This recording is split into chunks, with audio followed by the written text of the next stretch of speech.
નમસ્તે. આ video CBAC form આશા worker દ્વારા યોગ્ય રીતે કેવી રીતે ભરવું જોઈએ એ સમજાવશે. સીબેક એટલે કે કોમ્યુનિટી બેઝડ અસેસમેન્ટ ચેકલિસ્ટ એક અગત્યની પ્રક્રિયા છે કે જેમાં આશા વર્કર્સ ફળિયાઓ અને ઘરે ઘરે જઈ અને એક ક્ષેત્રમાં રહેતા બધા જ 30 કે 30થી વધારે ઉંમરની વ્યક્તિઓ માટેનું ફોર્મ છે. આ ફોર્મમાં આરોગ્યપ્રદ ટેવો વિશે, કેટલાક જોખમો એટલે કે રિસ્ક ફેક્ટર્સ વિશે અને ત્યારબાદ અગત્યના ચેપી અને બિનચેપી રોગોની પ્રાથમિક ચકાસણી કરવામાં આવે છે. તો આ અગત્યની પ્રવૃત્તિ આશા વર્કર દ્વારા કેવી રીતે કરવામાં આવી શકે તે આ વિડીયોમાં આપણે એક રોલ પ્લેના સ્વરૂપમાં જોઈશું અને સાથે સાથે આ પ્રવૃત્તિની નોંધ PHMP એપ્લિકેશનમાં કેવી રીતે કરવી એ પણ આપણે જોઈશું. તો આવો આ વિડીયો નિહાળીએ. આ એક રોલ પ્લે છે. આ રોલ પ્લેમાં હું પોતે એક આશા વર્કર મીનાબેન છું અને આજે હું જ્યોત્સનાબેનના ઘરે સીબેક ફોર્મ ભરવા માટે જઈ રહી છું કે જ્યારે એમની દીકરી રિંકલ પણ હાજર છે. એમના પતિ ઘનશ્યામભાઈ કામ ઉપર ગયા છે, માટે એમને મળવા માટે હું સાંજે એમને ફાવે તે સમયે આવી અને એમની તપાસણી કરીશ. તો જ્યોત્સનાબેન, કેમ છો આજે તમે? બસ મજામાં મીનાબેન. તો આજે આ સીબેક ફોર્મ ભરવા દરમિયાન હું તમને આરોગ્યપ્રદ ટેવો વિશે સમજાવીશ. કેટલીક પ્રશ્નો પૂછીને તમને કોઈ રોગ હોઈ શકે કે નહીં તેની પ્રાથમિક ચકાસણી કરીશ બરાબર. અને સાથે સાથે આભા કાર્ડ વિશે પણ સમજાવીશ. સારું. સૌ પ્રથમ તો હું જોઈ લઉં કે તમારા પરિવારના સભ્યોની યાદી PHMP એપ્લિકેશનમાં અદ્યતન એટલે કે ચોકસાઈવાળી છે કે નહીં. તો તમારા ઘરમાં તમે, તમારા પતિ ઘનશ્યામભાઈ અને રિંકલ આટલા 3 વ્યક્તિઓ બતાવે છે. આ ઉપરાંત એક બીજી એક દીકરી પણ છે, ધરા, એ પણ બતાવે છે. તો આ 4 સભ્યો તમે આ ઘરમાં જ રહો છો? ના, ઘરા મારી મોટી દીકરી, એના લગ્ન થઈ ગયા એટલે સાસરીમાં છે. અહીંયા અમે 2 પતિ પત્ની અને રિંકલ. તો લાવો હું PHMP એપ્લિકેશનમાં ધરાબેનને એનું સ્થળાંતર બતાવી દઉં કે જેથી આ રેકોર્ડ અપડેટેડ થઈ જાય. હવે ઘનશ્યામભાઈને પણ અહીંયા બોલાવી લો તો સારું. ખેતરમાં પાણી ચાલે છે બેન, એટલે એ તો ખેતરમાં છે. એ લગભગ 3-4 વાગે જ આવશે ઘરે. ભલે, તો એવું પાછા આવે ત્યારે હું ફરી આવીશ અને એમની પણ ચકાસણી કરી જઈશ. સારું સારું. ઓકે.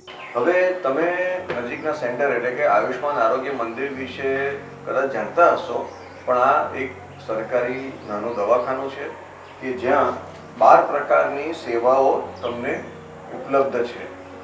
આ બધી જ સેવાઓ મફતમાં ઉપલબ્ધ છે અને ત્યાં લેબોરેટરી તપાસ અને પ્રાથમિક સારવાર માટે દવાઓ પણ ઉપલબ્ધ છે. એટલે તમને જ્યારે નાની મોટી બીમારી કે કોઈ તકલીફ પડે તો જરૂર આયુષ્માન આરોગ્ય મંદિરનો લાભ લેજો. ત્યાં સરકાર દ્વારા કોમ્યુનિટી હેલ્થ ઓફિસર એટલે કે એક વિશિષ્ટ તાલીમ પામેલ નર્સ બેનની પણ નિમણૂક કરવામાં આવી છે. ત્યાં બધું મફતમાં થાય કે આ દવા એવું આપે પણ લેબોરેટરી તમે કીધું કોઈ રિપોર્ટ કરવાનો હોય તો એના પૈસા લે? ત્યાં જે લેબોરેટરી થતી હોય, પ્રાથમિક લેબોરેટરી, તે બધી મફતમાં થાય છે. હવે આ તમારું પરિવાર સ્વાસ્થ્ય કાર્ડ છે કે જે ગયા વર્ષે તમને બધાને આપવામાં આવ્યું છે. તો આમાં હું જોઉં છું તો તમારું અને તમારા પતિનું આભા કાર્ડ બન્યું છે, પણ રિંકલનું આભા કાર્ડ બાકી છે. એ આગળ આવેલા તમે, પણ રિંકલ નથી, બહાર ગઈ હતી એટલે એનું બાકી જ છે. બરાબર, વાંધો નહીં. તો આજે આપણે રિંકલ છે તો એનું આભા કાર્ડ બનાવીશું. આભા કાર્ડ બહુ જરૂરી છે. આ કાર્ડમાં એના બધા જ આરોગ્ય સંબંધિત માહિતીનો એક જગ્યાએ સરસ રીતે સંગ્રહ થાય છે અને આ સેવા ડિજિટલ આરોગ્ય માટે ખૂબ જરૂરી છે. માટે આજે આપણે એનું આભા કાર્ડ પણ બનાવી દઈશું. પણ તમારું આભા કાર્ડ અને તમારા પતિનું આભા કાર્ડ અહીંયા પરિવાર આરોગ્ય કાર્ડમાં સહેલાઈથી તમે જોઈ શકો છો. હા, અમારું તો બનેલું છે. બરાબર છે. અને આ કાર્ડમાં છેલ્લા 1 વર્ષમાં તમને મળેલી અલગ અલગ બિનચેપી રોગોની સેવા વિશેની પણ માહિતી છે અને છેલ્લે આરોગ્યપ્રદ ટેવો વિશે પણ માહિતી છે કે જેમાં નિયમિત કસરત કરવા વિશે,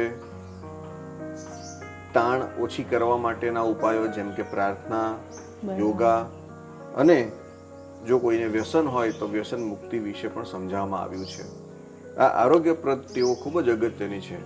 આપણે બીમાર ના પડીએ, આપણને મોટી બીમારી ન થાય, આપણને મોટો ખર્ચો ન થાય એ માટે આપણે વ્યસનથી દૂર રહેવું જોઈએ. અઠવાડિયામાં 5 દિવસ ઓછામાં ઓછા અડધો કલાક કસરત કરવી જોઈએ અને નિયમિત યોગાનો અભ્યાસ કરવો જોઈએ. અને હવે તો આયુષ્માન આરોગ્ય મંદિરમાં નિયમિત યોગાના સેશન પણ થાય છે. એમાં આપ જરૂર સામેલ થાઓ તો સરસ. એનો સમય શું હોય બેન, અમને બહુ ખબર નથી. ચાલુ છે એવું ખબર, પણ કેટલા વાગે જવાનું ને એ બધું થોડુંક માહિતી આપો તો સારું. બિલકુલ, જેથી અમે જઈ શકીએ. સામાન્ય રીતે એ સવારના સમયમાં હોય છે અને તમે એકવાર ત્યાં જરૂર વિઝિટ કરજો અને CHO મેડમને વાત કરી અને ક્યારે યોગા સેશન થાય છે તે સમજી લેજો. સારું સારું. ભલે. તો હવે તમને કોઈ વ્યસન છે? ના, મને તો કોઈ વ્યસન નથી. અને તમે કસરત કરો છો? કસરત તો ટાઈમ નથી મળતો એટલે નથી થતી, કારણ કે ઘરના કામ, ઢોર ને ખેતીમાં જવાનું એટલે નથી થતી કસરત. બરાબર છે. ભલે. તો સારું, તમને વ્યસન નથી તે સારી વાત છે, પણ સાથે સાથે આ કસરતનું તમે પ્રયત્ન કરો. સામાન્ય ચાલવાથી શરૂઆત કરો. રોજ અડધો કલાક ચાલવાનો પ્રયત્ન કરો કે જેથી તમારી સ્વસ્થતા જળવાઈ રહે. આ ઉપરાંત તમે તમારું વજન 3 થી 4 કિલો જો ઓછું કરો તો તમારું સ્વાસ્થ્ય વધારે સારું રહે. બરાબર. એ માટે બનતો પ્રયત્ન કરજો. ચોક્કસ, હવે પ્રયત્ન કરીશું. તમે કીધું છે એટલે જઈશું, દવાખાનામાં જઈ માહિતી મેળવીશું, થોડું ચાલવાનું પ્રયત્ન કરીશું. સરસ, ખૂબ સરસ. તમારા ઘરમાં તમારા મમ્મી પપ્પાને કે તમારા સગા ભાઈ બહેનોને નાની ઉંમરે કોઈ લકવાની અસર કે એટેકની અસર તો નથી આવી ને? ના, મમ્મીને નથી એટેક આવ્યું, પપ્પાને પણ નથી આવ્યું, ભાઈ તો એને પણ એવી તકલીફ નથી. ઓકે, સરસ. ચાલો, તો તમારો આમાં તો જોખમ જોવા જઈએ તો ઓછું જણાય છે. હવે આપણે કેટલાક રોગો વિશેના પ્રશ્નો હું તમને પૂછીશ. શું તમને છેલ્લા 1 મહિનામાં વારંવાર ખાંસી, ગળફામાં લોહી પડે, ઝીણો તાવ આવે, ભૂખ ના લાગે, એવું કંઈક થયું છે? ના, એવું તો કશું નથી, બધું બરાબર ચાલે છે. તમારા ઘરમાં કોઈ ટીબીનો દર્દી છે અત્યારે? ના. સરસ. આ બધા ટીબીના ચિહ્નો વિશે હું પૂછી રહ્યો હતો. બરાબર. ના, એવું તો અમારા ઘરમાં કોઈને નથી બેન. હવે તમારા શરીર ઉપર કશે પણ ભીકાશ પડતું, ચામડી ઉપર રોગ કે કોઈ જગ્યાએ પગમાં કે હાથમાં જખમ થયો હોય કે જે રૂઝાતો ના હોય, હાથમાંથી વસ્તુઓ પડી જતી હોય, એવી કોઈ તકલીફ થાય છે તમને? એવું તો કોઈ દિવસ નથી થયું. બરાબર છે.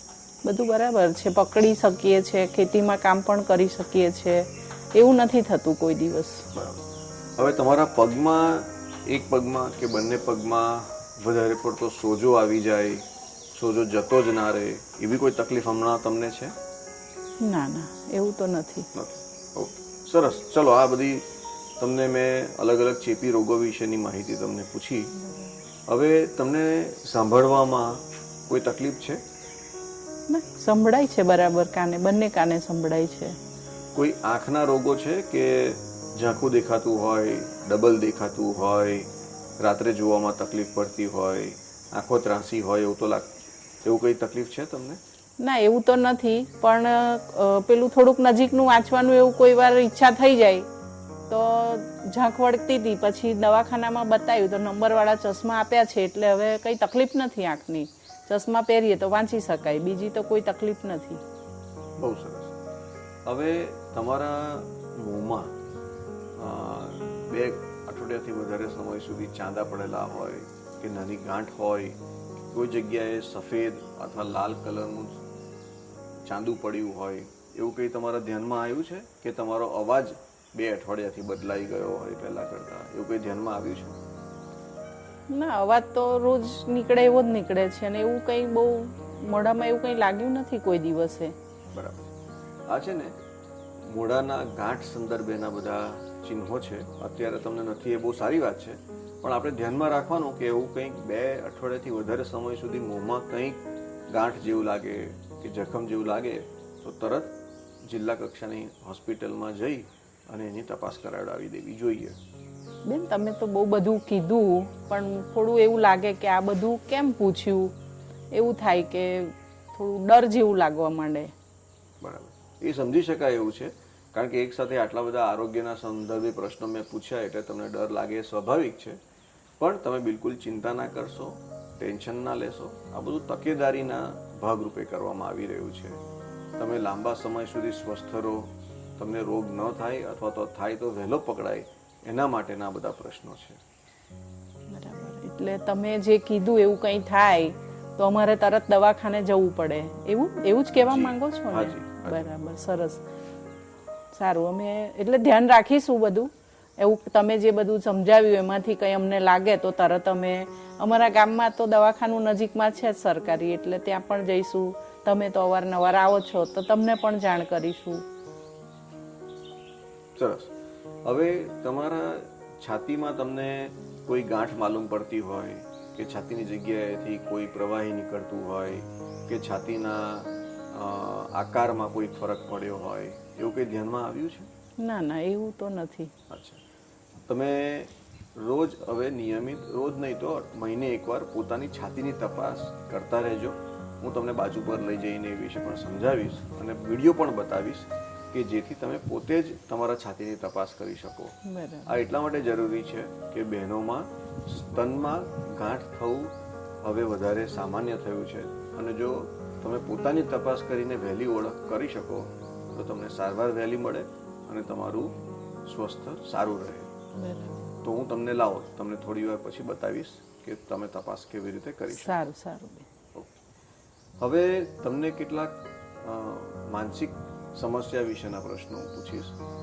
છેલ્લા 2 અઠવાડિયાની વાત આપણે કરીએ તો શું તમને વધારે પડતી હતાશા, ઉદાસીનતા માલુમ પડે છે? તમને વધારે પહેલાં કરતાં વધારે દુઃખી રહેતા હોય, વધારે કામ કરવામાં મન ના થતું હોય એવો અહેસાસ થાય છે? એવું થોડા દિવસથી એવું લાગ્યા કરે, જાણે આમ મન ભારે ભારે લાગે, થોડું નિરાશા જેવું લાગે છે થોડુંક એવું. હમણાં થોડું રિંકલનું પણ થોડું ભણવાનું ચાલે, એ બધું ચાલે, ખેતીનું કામ ને બધું, એટલે એક સાથે બધું આવી જાય ત્યારે થોડું એવું લાગ્યા કરે છે. બરાબર, સારું. તમે આટલું ખુલ્લાસથી મને વાત કરી તે બદલ આભાર તમારો. આના વિશે હું થોડુંક વધારે સમજુ કે જેથી હું તમને વધારે મદદ કરી શકું. બરાબર. તો છેલ્લા 2 અઠવાડિયામાં આ જે નિરાશાની જે બાબત છે, અહેસાસ છે, તે લગભગ રોજ જ થાય છે કે અડધા દિવસોમાં થાય છે કે અડધા દિવસથી ઓછા સમયમાં થાય છે? આમ તો થોડુંક અઠવાડિયામાં 4-5 દિવસ એવું થાય છે. છેલ્લા 1-2 અઠવાડિયામાં નહીં, પણ આ છેલ્લા અઠવાડિયામાં એવું થયું છે. અને એવું લાગ્યા કરે જાણે મન ભારે ભારે લાગે, કોઈની જોડે વાત કરવાનું બહુ ઓછું ગમે, એવું થોડું થાય છે. બરાબર, ઓકે. હવે પહેલાં કરતાં વધારે પડતી ચિંતા થાય, ટેન્શનમાં બહુ રહેવાય, ઊંઘ ન આવે, એવું કંઈક થયું છે? ચિંતા તો થાય બેન, હવે છોકરી જુવાન થઈ ઘરમાં એટલે ચિંતા થાય થોડી. ઊંઘનું તો એવું આમ આવી જાય તો આવી જાય, નહીં તો છેલ્લા 2-4 દિવસથી એવું થાય છે કે અડધી રાતે ઊંઘ ઉડી જાય તો પછી ઊંઘ નથી વહેલી આવતી, એવું થાય. બરાબર.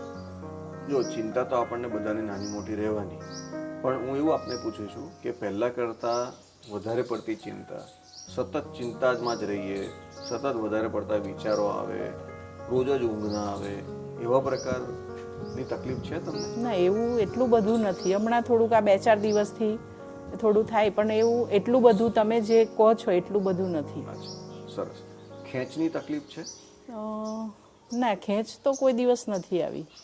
અને યાદશક્તિમાં કોઈ તકલીફ છે કે વધારે પડતી વસ્તુઓ ભૂલી જવાય આજે શું કર્યું છે તે ભૂલી જવાય, નાની નાની વસ્તુઓ ભૂલી જવાય, એવી કોઈ તકલીફ છે? ના ના, બધું યાદ રહી, કઈ વસ્તુ કઈ મૂકી હોય એ તરત યાદ આવી જાય છે ને કઈ વાત કોઈને કહેવાની હોય એવું તેવું તો પણ યાદ રહી છે, એવું કંઈ ભૂલાતું નથી. ઓકે, તો હવે તમે જે ઉદાસીનતાની ને હતાશાની જે મને વાત કરી ને એના વિશે મારી સલાહ એવી છે કે આપણે ફોન ઉપર ટેલિમાનસને હમણાં ફોન પર વાત કરીએ. ટેલિમાનસ એ સરકાર દ્વારા મળતી મફત સુવિધા છે કે જેમાં આના નિષ્ણાંત કાઉન્સેલર એટલે કે સંપરામર્શ માટેના વ્યક્તિઓ હાજર હોય છે અને એઓ તમારી જોડે ફોન પર વાત કરીને તમારી સમસ્યા સમજશે, તમને જરૂરી માર્ગદર્શન આપશે અને મને પણ જરૂરી માર્ગદર્શન આપશે કે જેથી હું તમને વધારે મદદરૂપ થઈ શકું અને તમે આ તકલીફમાંથી બહાર આવી શકો.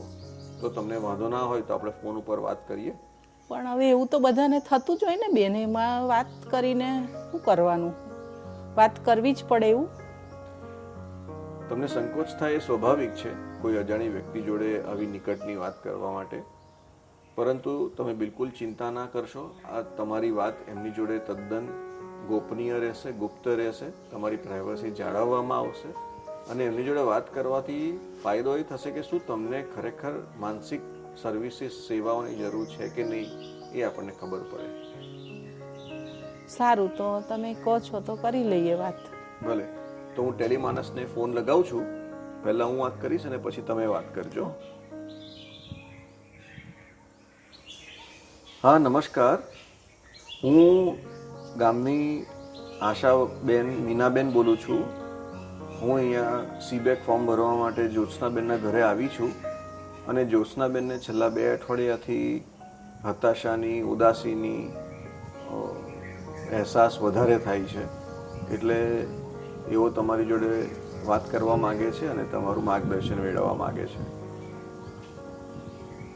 તો આપ પહેલાં એમની જોડે વાત કરી અને પછી મને પણ જણાવજો કે શું એમને માનસિક સેવાઓની જરૂર છે કે નહીં.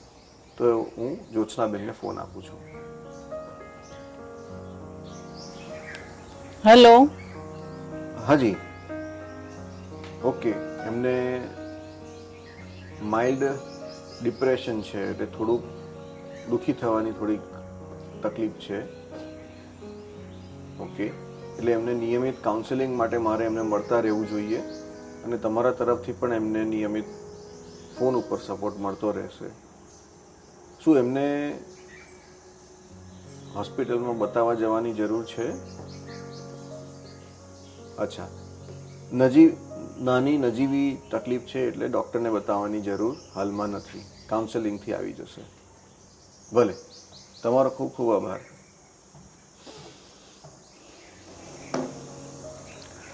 ભલે, તો જ્યોત્સનાબેન, તમે સરસ મને બધી માહિતી આપી અને મેં જે બધી વાત તમને સમજાઈ છે તેના ઉપર તમે ધ્યાન આપજો, ખાસ કરીને આરોગ્યપ્રદ ટેવો વિશે. અને મન હવે જરાક થોડુંક વધારે પ્રફુલ્લિત અને સારું રહે, તમારી નિરાશા દૂર થાય એ માટે હું પણ તમને મળતી રહીશ અને ટેલિમાનસ પરથી પણ તમને સપોર્ટ મળતો રહેશે. ચોક્કસ. અને હું તમને બાજુના રૂમમાં લઈ અને તમારા છાતીની તપાસ કેવી રીતે કરવાનું તે સમજાવું. તો જ્યોત્સનાબેન, હવે મારે તમારી વજન, ઊંચાઈ અને કમરનો ઘેરાવો તપાસવાનો છે. તો આવો, તમે તમારું વજન, કમરનો ઘેરાવો અને હાઈટ માપી લઈએ. સારું સારું. શું તમારા ઘરમાં કોઈ પથારીવશ વ્યક્તિ છે?